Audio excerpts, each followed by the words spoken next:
Ito ang ating mabilisang silip sa kaso ni Vivian Kadunggog laban kay Sung Ha-jung, GR number 254543, kung saan titingnan natin kung paano ba pinaghihiwalay ng Korte Suprema ang pananagutang sibil na galing sa kontrata kumpara doon sa galing sa krimen.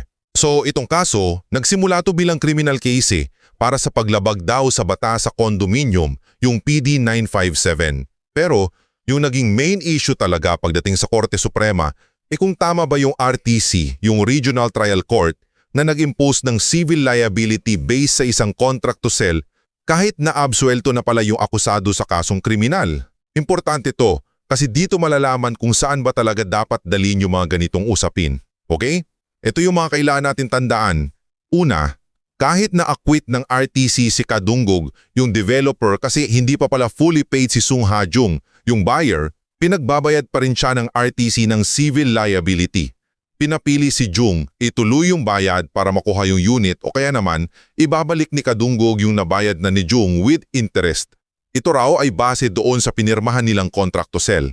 Pangalawa, binaliktad ng Korte Suprema yung desisyon ng RTC tungkol sa civil liability na yan. Bakit? Kasi daw, yung pananagutan na yun ay ex contractu galing sa kontrata, hindi ex delicto na galing dapat sa krimen kung saan na-acquit nga siya.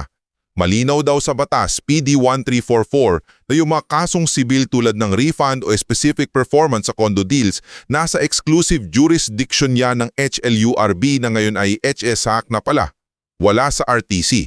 Gets? At pangatlo, importante to, pinagtibay ng Korte Suprema.